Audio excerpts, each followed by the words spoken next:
ये सब दूर होगा, इसको लेकर के क्या कहेंगे? देखिए, मुझे लगता है कि 2026 की जनवरी के साथ में भारत के लिए शुभ समाचारों की झड़ी और भारत के लिए 2026 का वर्ष निश्चित रूप से अद्भुत होने वाला है। एक तरफ इंडिया EU FTA हुआ, which was considered as the mother of all deals so far. इतने देश भर में, दुनिया भर में उसको लेकर के पॉजिटिविटी का माहौल बना। और उसके बाद में कल माननीय प्रधानमंत्री जी और अमेरिका के सम्मानीय राष्ट्रपति जी के बीच में हुई वार्ता के बाद में भारत में अमेरिका के साथ व्यापार को लेकर के जिस तरह का परिदृश्य बना हुआ था, जो संशय के बादल थे, एकाएक वो छटे और भारत एक बार फिर कॉम्पिटिटिव एक्सपोर्ट की जगत में एक अपर एज लेकर के सामने आके खड़ा हुआ है। निश्चित रूप से उसके चलते हुए भारत में मैन्युफैक्चरिंग की गतिविधियों को और अधिक गति भी मिलेगी, बल भी मिलेगा और अधिक स्कोप भी बढ़ेगा।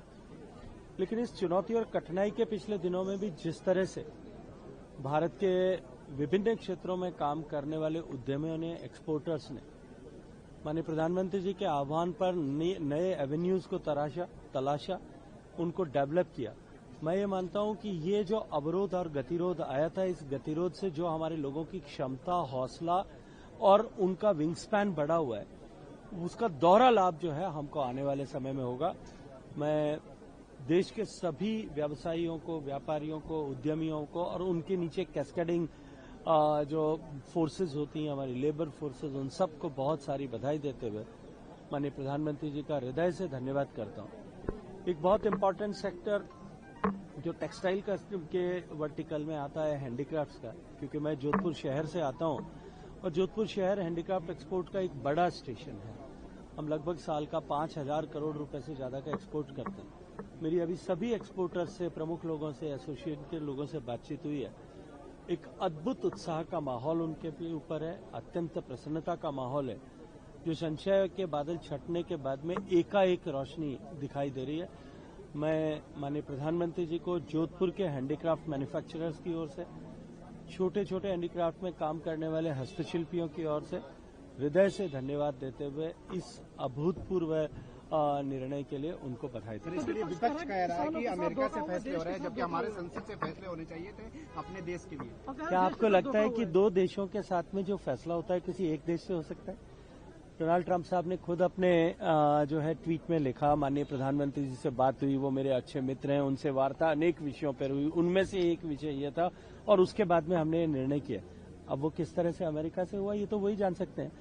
देखिए, किसी भी विषय को बिना किसी आधार के झूठ बोल करके खड़ा करने का प्रयास करना, आप पिछले वर्षों में उठा करके देखेंगे ऐसे अनेक प्रयास हुए होंगे। कभी SIR को लेकर के होता है, कभी सिटीजनशिप अमेंडमेंट एक्ट को लेकर के होता है, जहां जिसका कोई मूल नहीं है, जो कोई जड़ नहीं है, कोई फाउंडेशन नहीं है। सिटीजनशिप अमेंडमेंट एक्ट जब याद आ गया, प्रसंग आ गया, आपको याद दिलाना चाहता हूं, मात्र भारत के उन देश, पड़ोसी देश जो कभी भारत का हिस्सा हुआ करते थे, भारतीय मूल में का धर्म जो भारत से निकल करके उस समय में भारत के उन धर्मों के मतावलंबी प्रैक्टिशनर्स जो भारत के पड़ोसी देशों में रह रहे हैं, उनके साथ में धार्मिक मान्यता के चलते राजनीतिक आधार पर जो उनके साथ में दुष्प्रेरणा से राजनीतिक संरक्षण में जिस तरह का अत्याचार होता था, वो लोग भारत में आते थे और उनको सामान्य सुविधा देने के लिए कि उनको 10-15 साल तक इंतजार न करना पड़े, 2014 तक भारत में आए लोगों को सिटीजनशिप अमेंडमेंट एक्ट के माध्यम से मान्यता देकर के देश में रहने का अवसर दिया था। मैंने तो पार्लियामेंट में भी कहा था कि ऐसे लोग जो अत्याचार से ग्रसित होकर के भारत में आते हैं और जो हिंदू हैं, जो जैन हैं, जो सिख हैं, जो बौद्ध हैं, भारत उनकी नैसर्गिक मातृभूमि है। अगर कहीं उनको साथ प्रताड़ना होती है, हमको बाहें पसार करके स्वागत करना चाहिए। उनके लिए सहूलियत के लिए जब कानून बनाया गया, उसको लेकर के कितने तरह का दुष्प्रचार किया गया, धरने लगाए गए।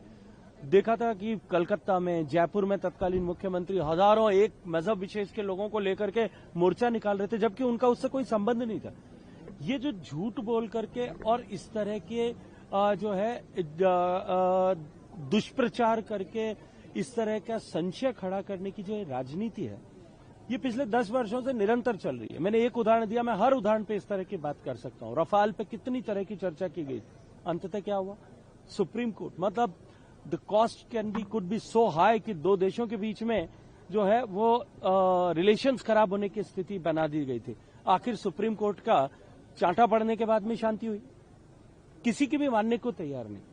तो ये जो परिस्थिति, ये जो स्थिति बनी है, ये अब मुझे लगता है कि देश की जनता ने तो इस बात को समझ लिया। तभी कांग्रेस पार्टी धीरे धीरे धीरे सिमटते अब हाशिए पे चली गई है और अपना अस्तित्व बचाने के लिए बहुत सारे राज्यों में संघर्ष कर रही है।